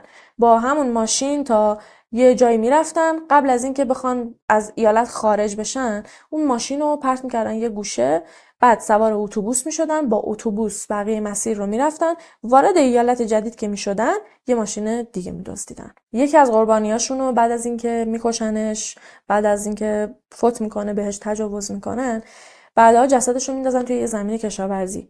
بعد اینکه جسد اون خانم رو پیدا کرده بودن، جسدش کاملا برهنه بوده. 35 بار بهش چاقو زده بودن. چاقوها رو از بالا، یعنی میشه حسب اصطلاح میگن از فرق سر تا نوک پا، دقیقاً از بالا تا پایین زده بودن. انقدر ضربه ها عمیق بود که حتی یکی از ضربه ها وارد استخون واژنش شده بود و به جز این که سینه‌های اون خانم رو هم بریده بودن. هنری و اوتیس توی هر ایالت میانگین 5 نفر رو کشته بودن. حتی چند بار پیش اومده بود که توی یه روز چند نفر رو کشته بودن. تا اینکه یه روز وسط این همه قتل و خونریزی و کشت و کشتار با یه غریبه به اسم دان آشنا میشن. دان یه شغلی رو به هنری و اوتیس پیشنهاد میده. دان بهشون میگه که کار سختی نیست. یه سری ماشین سرقتیه که مثلا شما باید از تگزاس این ماشینا رو سوارشون بشید و برسونیدشون فلوریدا دست یه سری اشخاص. پول خوبی هم بهتون میدن. البته نگفت که میزان اون پول چقدره. اوتیس همون موقع موافقت کرد، ولی هنری کشوندش یه گوشه و بهش گفتش که بابا دیوانه، ما اگه این کارو بکنیم ممکنه یه روزی بابت همین ماشینا گیر بیافتیم. موقعی هم که واسه این ماشینا گیر بیافتیم اون موقع است که میفهمن ما باعث کشته شدن اون همه آدم و اون همه دزدی و اون همه تجاوز بودیم. برای همین هم هنری رو میکنه سمت دان و بهش میگه که نه، ما نیستیم، ما نمیتونیم این کارو انجام بدیم، ریسکش خیلی بالاه. تا اینکه دان یه پیشنهاد بهتر بهشون میده. بهشون میگه که یه سازمان خاص هست که شما باشون قرارداد میبندید، به صورت قراردادی واسهشون آدم میکشید. در ازای کشتن هر آدم، هر نفر بهتون $10,000 پول میدیم. $10,000 اصلا پول کمی واسه این 2 نفر نبود. با خودشون گفتن که خب ما که واسه تفریح آدم میکشیم، لذت میبریم کلا از لفظ کار، پس بیا این کار رو انجام بدیم، در ازاش پولم بگیریم. ولی دان یه شرط داشت، اونم این بود که اول میبایست اینا عضو اون سازمان میشدن. بعد ازش پرسیدن که خب این چه جور سازمانیه؟ واسهشون توضیح داد، گفتش که این یه تشکل مذهبیه، یه چیزی تو مایه‌های فرقه که از یه سری اعضا تشکیل شده. اسمش رو هم گذاشتن فرقه دست مرگ. این گروه شیطان پرست بودن، شیطان رو میپرستیدن و خب اوتیس و هنری هم قبول کردن که عضو بشن. اما دان بهشون گفتش که یه شرط داره، قبل شماها باید خودتون رو به ما اثبات کنید، برادریتون رو به ما ثابت کنید، یه سری کارا باید انجام بدید، بعد که تشخیص داده شد شما مناسبید میتونید عضو بشید. دان باهاشون واسه چند هفته بعد توی میامی قرار گذاشت. اونجا قرار بود که یعنی رهبرهای این سازمان رو ببینن. هنری و اوتیس موقعی که رفتن اونجا دیدن که اونجا یه انبار متروک است. وارد انبار شدن، منتظر بودن که الان 100 تا آدم ببینن، ولی هیچ کس اونجا نبود به جز دان. دان هنری و اوتیس رو نشوند و باهاشون صحبت کرد، بهشون گفت که میدونه که این 2 نفر چیکار میکنن، میدونه اینا باعث کشته شدن چند نفرن، یعنی ریز جزئیات همه قتلایی که این 2 تا الان مرتکب شده بودن رو میدونست. هنری خیلی تعجب کرد که دان این چیزا رو از کجا میدونه. ازش پرسید که تو این همه اطلاعات درباره ما رو از کجا داری؟ که دان یه پوزخند زد و بهش گفت که مگه تو نمیدونی اوتیس خیلی وقته که داره واسه ما کار میکنه. هنری اون لحظه واقعا ناراحت شد، احساس کرد که اوتیس بهش خیانت کرده، ولی اوتیس واسش توضیح داد. گفتش که نگاه کن، من درسته که چند وقتی با دان آشنا شدم، ولی چون که میخواستم حتما ما این کارو قبول کنیم، واسش توضیح دادم که ما کیا رو کشتیم و چیکار کردیم که بفهمه ما آدم حسابی هستیم و کارمون رو خوب بلدیم. خلاصه تونستن هنری رو متقاعدش بکنن. دان یه سری راهنمایی‌های لازم رو بهشون داد و چند روز بعد هنری و اوتیس سوار یه قایق هوایی از همینایی که دارید توی عکس می‌بینید شدن و باهاش تا یه جزیره توی اورگلیدز فلوریدا رفتن. موقعی که رسیدن به جزیره، دان منتظرشون بود. بردشون سمت یه جایی که همه چادر زده بودن، یه جایی تقریبا میشه گفت یه جایی حالت تفریحی بود. موقعی که رفتن توی چادر، دان داشت آروم باشون صحبت میکرد و بهشون گفت که اولین تستتون رو امروز میخوام ازتون بگیرم.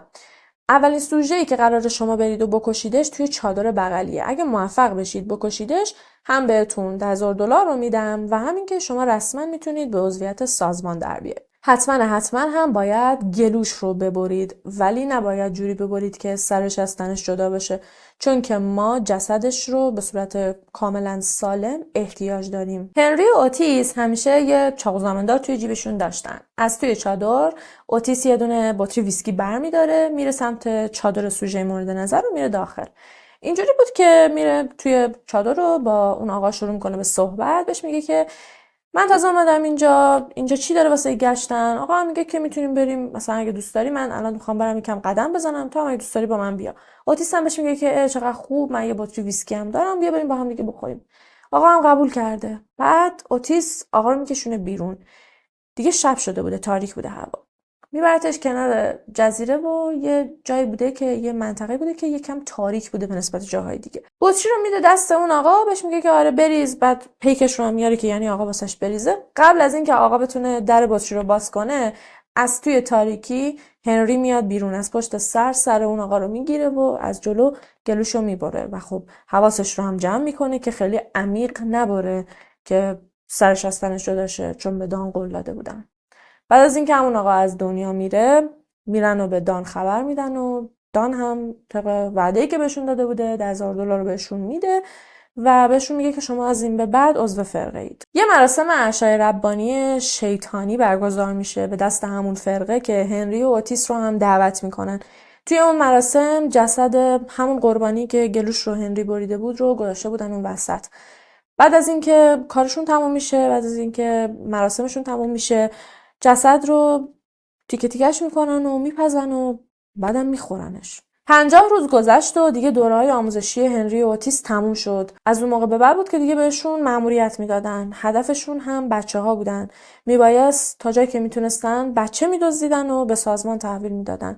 بعضی از این بچه‌ها رو خود سازمان برمی‌داشت، میکشتنشون، حالا میخوردنشون، بعضیشون رو میفروختن یا به پدوفیلا میفروختنشون واسه اعمال جنسی، یا اینکه به خانواده‌هایی که بچه‌دار نمیشدن.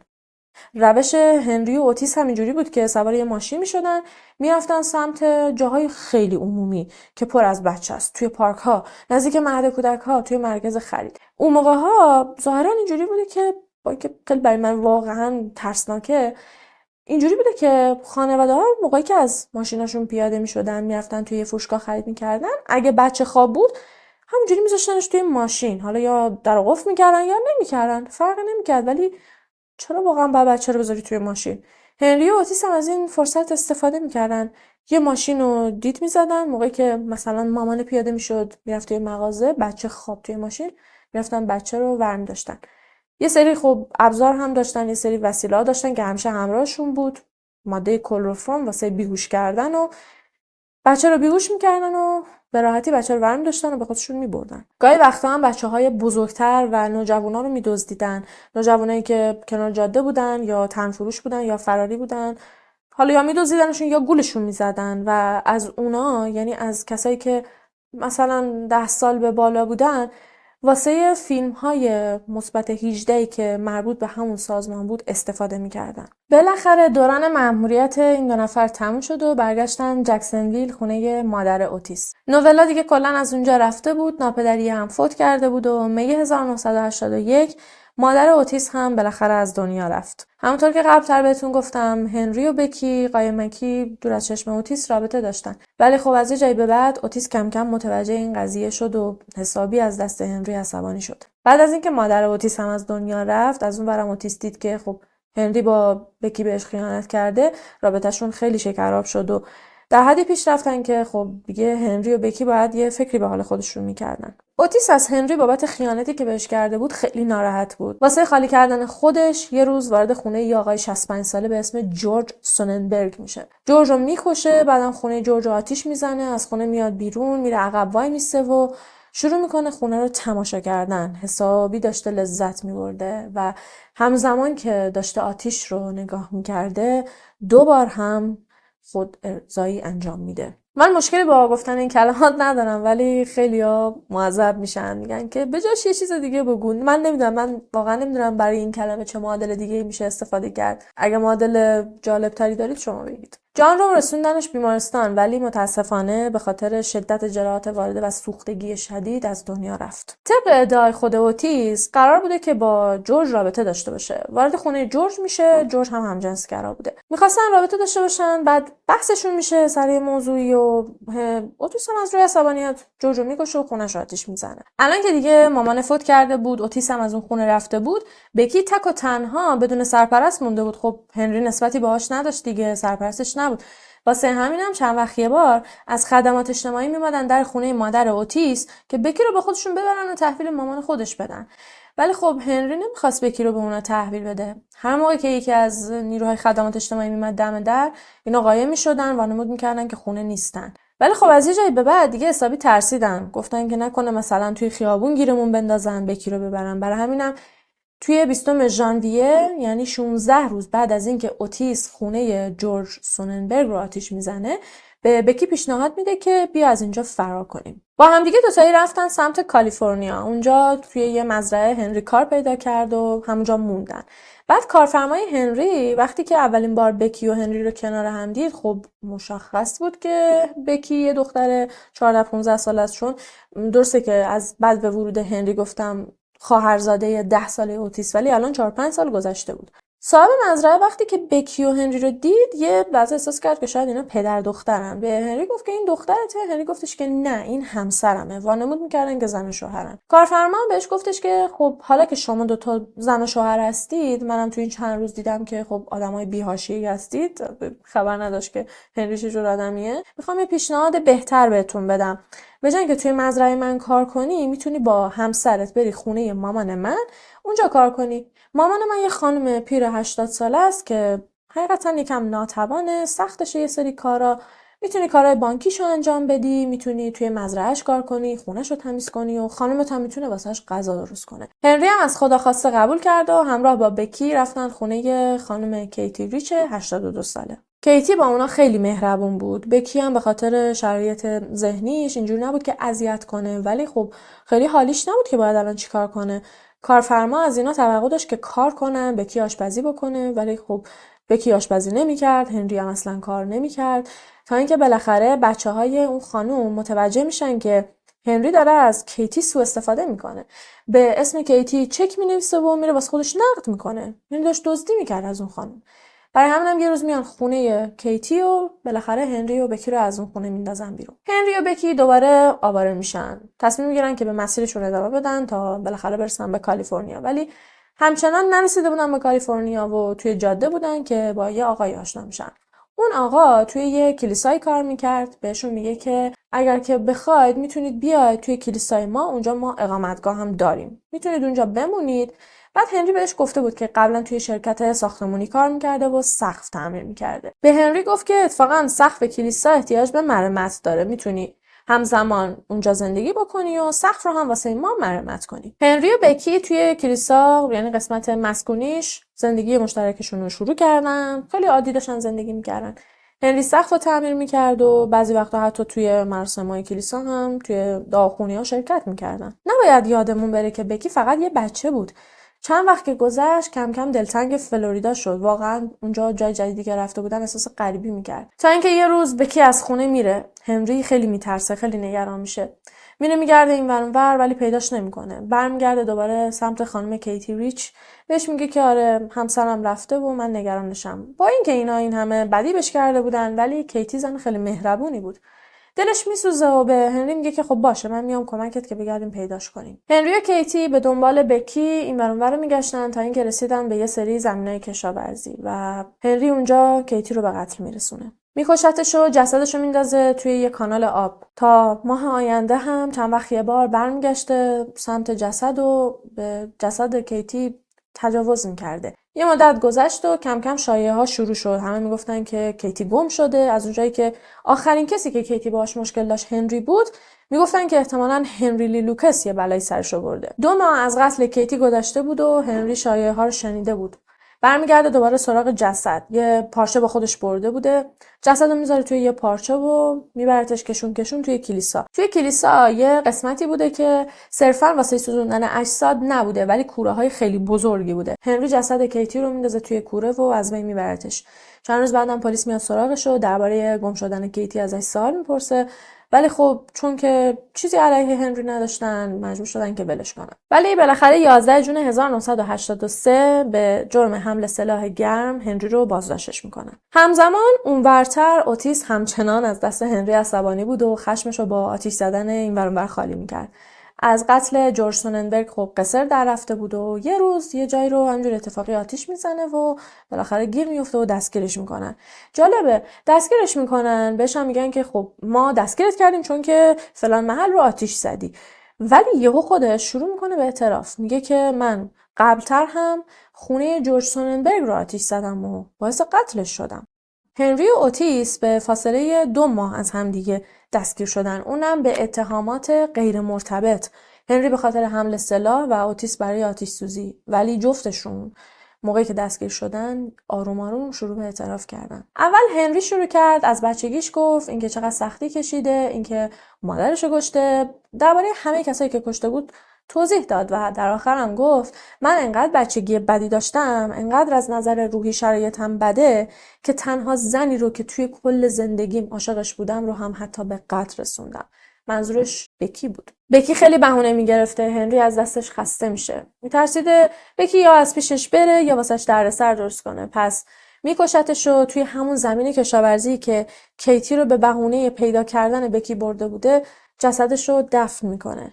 ولی دقیقاً مثل جسد کیتی چند وقت یه بار میرفته سراغ جسد بکی و به جسد اونم تجاوز میکرده. چند وقت بعدم که میفهمه خیلیا به شک کردن که نکنه توی گم شدن کیتی مقصره، بعد از اینکه میره جسد کیتی رو میسوزونه جسد بکی رو هم مسلش میکنه. و ترسناکترین چیزی که من درباره این قسمت میتونم بهتون بگم اینه که نکروفیلیا یا همون تجاوز به جسد به خودی خودش کار خب خیلی ترسناکیه، ولی جایی خیلی قضیه وحشتناک میشه که با وجود اینکه 2 ماه و خورده از کشته شدن کیتی میگذشت، یه خانم 82 ساله خیلی پیر مریض، دیگه تصور کنید توی کانال آب، یعنی توی اون آب جسد کلی باد کرده، کلی تجزیه شده، اصلا وضعیت جسد قطعا خیلی به هم ریخته.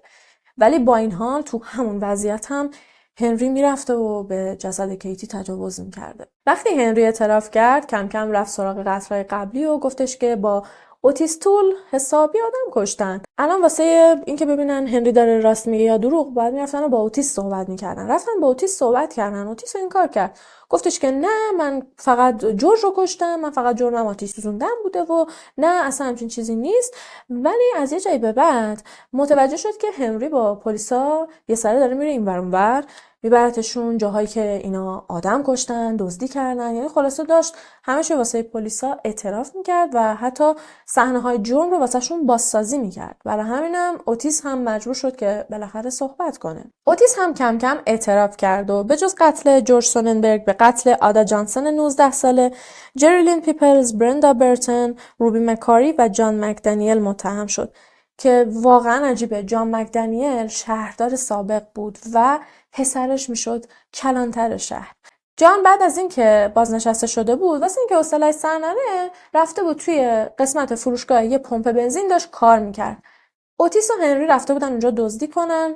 جان از اونجایی که قبلا حالا به هر حال واسه خودش کسی بوده، آدم شجاعی بود، جلوشون در اومد، میخواست باشون مقابله کنه که میزنن میکشنش و بعدن فرار میکنن. و قسمت دردناک و ناراحت کنندش اینه که موقعی که مردم با پلیس تماس میگیرن، یعنی با کلانتر شهر تماس میگیرن، شخصا خود پسرش میرسه اونجا و پدرش رو غرق در خونش پیدا میکنه. وقتی اوتیس اعتراف میکنه که به سالن ماساژ حمله کرده و باعث شده که صاحب سالن بمیره و منشیش هم خب بسوزه و ولی زنده بمونه، بهش میگن که یه آقای دیگه ای رو به خاطر اون جرم دستگیر کردن و اون الان زندانه، که یه اوتیس میگه که نه پس من نکردم. این شروع اعتراف کردنای هنری و اوتیس و متقابلا پس گرفتنشون میشه. از اون موقع به بعد این دوتا شروع میکنن به اعتراف، یعنی هر قتلی رو که اینا میشنیدن میگفتن که ما کشتیم، گردن میگرفتن. یه مدت میگفتن ما کشتیم، حسابی سرنخ با پلیس میدادن، پلیس رو درگیر میکردن، بعد یهو میگفتن که نه کار ما نبوده. درسته که الان جفتشون پشت میله های زندان بودن، ولی هرچی بیشتر صحبت میکردن قضیه گنگتر میشد، سوالای بیشتری به وجود میومد. هنری با پلیسا میرفت بیرون زندان، میبردشون مثلا توی یه مزرعه، میگفت که اینجا فلانی رو کشتم، بعد یه جسدی رو اونجا دفن کرده بودن، پیداش میکردن، هنری میگفتش که آره خودشه و با حرفای هنری هم مطابقت داشت. یه سری میبردنش این ور اون ور، انگار که داشت بهش خوش میگذشت. توی یه سری عکسایی که من دیدم بعضی وقتا حتی هنری رو بدون دستبند میبردنش این ور اون ور. بعضی وقتا واسه اینکه ازش اعترافای بیشتری بگیرن، یعنی انرژی و انگیزه داشته باشه واسه اینکه بیشتر صحبت کنه، توی زندانی که حتی سوپ هم به زور پیدا میشه به هنری همبرگر میدادن. توی زندانی که همه تو کف یه نخ سیگار بودن واسه ی هنری جعبه جعبه سیگار می آوردن. توی این عکسی هم که میبینید قبلش هنری رو بردنش کافی شاپ و واسه شیک توت فرنگی خریدن. هنری هم که دریایی از عقده، دریایی از کمبود محبت و توجه، وقتی که میدید همه الان دارن بهش توجه میکنن، جوری شده بود که حتی افسرهای پلیس بهش گفته بودن که مثلا ما رو افسر یا آفیسر صدا نکن، مثلا به من بگو جک، به من بگو جان. با هم دیگه خیلی صمیمی شده بودن. وقتی این همه صمیمیت و توجه رو میدید معلوم بود که نمیگفت من نکردم. تا مدت‌ها پلیسا رو مسخره خودش میکرد. بعد مثلا یه مدرکی پیدا میشد یا یه نفر دیگه مشخص میشد که اون قتل انجام داده و در نهایت هنری میگفتش که نه پس من نکشتم. مجبور میشد در واقع اعترافش رو پس بگیره. هنری و اوتیس سر جمع به 108 فقره قتل مشترک اعتراف کردن. این 108 بعدن شد 115 شد 130 که یهو هنری تنهایی به 600 قتل اعتراف کرد که خب اصلا با هیچ عقلی جور در نمیاد و تابلو بود که داره دروغ میگه. این درای امنیتی توی زندان هستن. هنری حتی رمز اونا رو هم در اختیار داشت. بارها زندانیا دیده بودنش که با لباس معمولی توی زندان میچرخیده بدون دستبند، واسه خودش اصلا داشت عشق میکرد. البته هنری و اوتیس اعدامی شده بودن. اولش اوتیس به خاطر قتل جورج به 20 سال حبس محکوم شد، ولی وقتی که به قتل دیگه اعتراف کرد خب بهش حکم اعدام دادن. به هنری هم همین حکم دادن.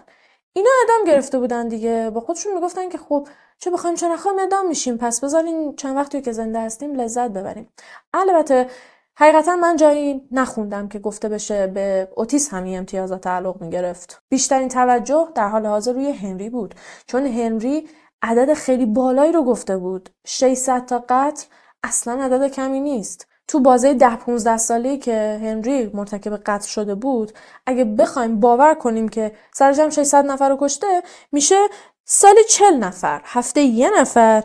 یعنی دیگه اصلا وقت سرخاروندن هم نداشته، یعنی هیچ کاری جز کشتن آدما نمی‌کرده که واقعا اصلا منطقی نبود. البته هنری سال 1985 به یه خبرنگار گفت که خیلی از اعترافات من دروغ بوده، به خاطر اون توجه و محبتی بوده که میگرفتم، به خاطر امتیازات ویژه، به خاطر همبرگر، به خاطر شیک توت فرنگی و سیگار.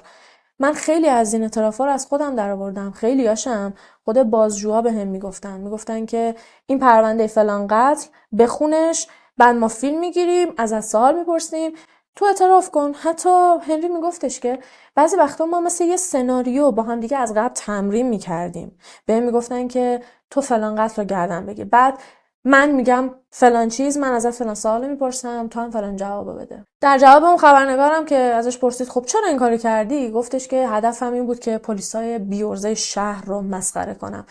میخواستم که بالاخره نشون بدم که پلیس چقدر بیکفایتی داره میکنه. بالاخره یه اتفاقی بیفته، اینا به خودشون بیان و سعی کنن پرونده ها رو حل کنن. اما خب خیلی‌ها میگن این درست نیست. هنری اصلا هدفش این نبوده.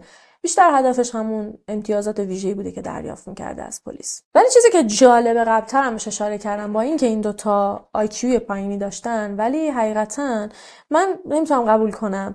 به نظرم خیلی باهوش بودن، مخصوصاً هنری، چون که جزئیاتی که بهش میگفتن و خیلی قشنگ حفظ میکرد. توی صحبت‌ها یه جوری میگفت که انگار واقعا خودش کرده.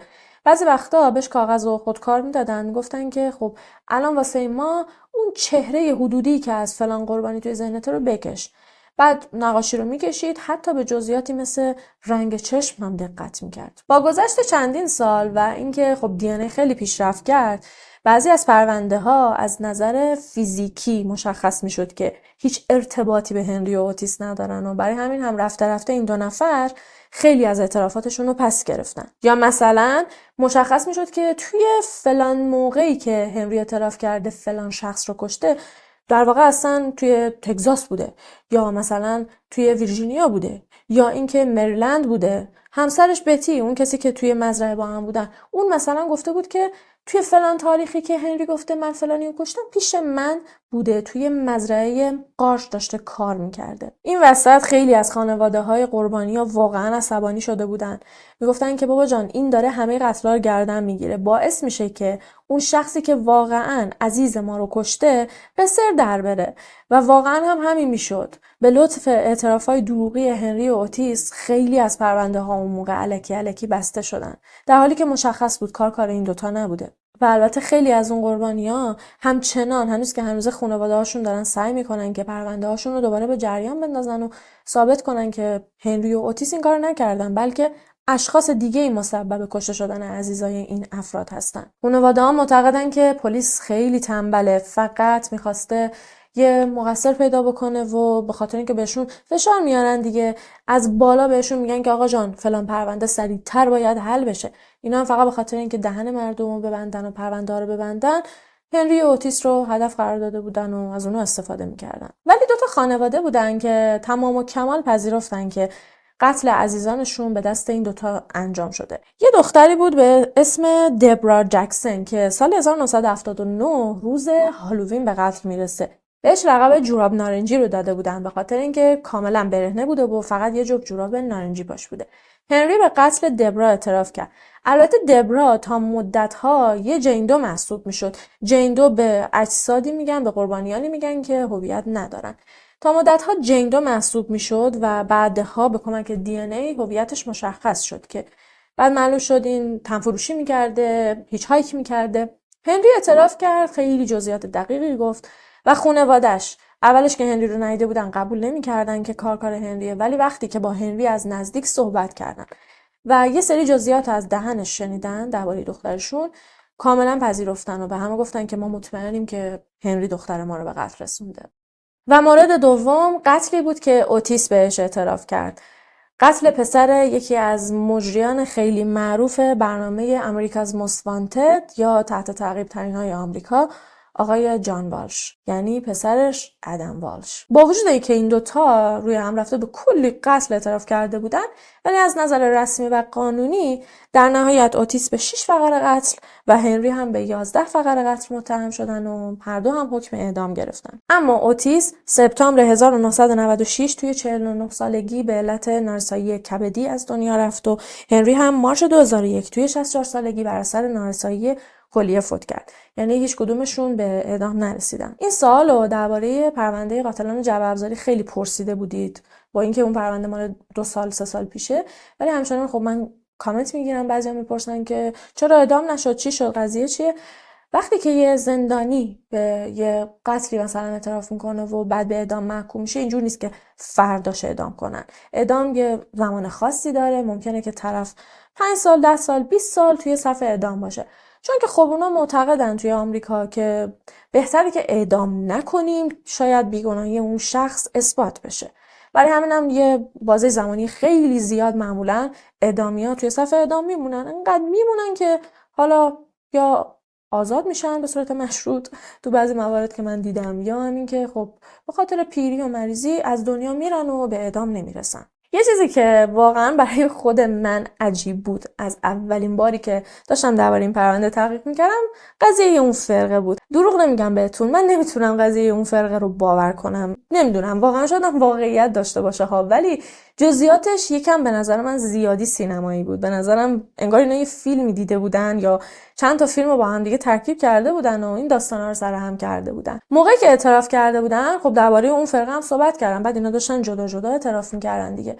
پلیس به خاطر حرفای این دوتا، چون ادعاشون ادعای سنگینی بود، یه فرقه‌ای که کلی بچه رو از خانواده‌ها دزدیده، بعدم خیلی از اون بچه‌ها خورده شدن توی مراسم، ادعای بزرگی بود.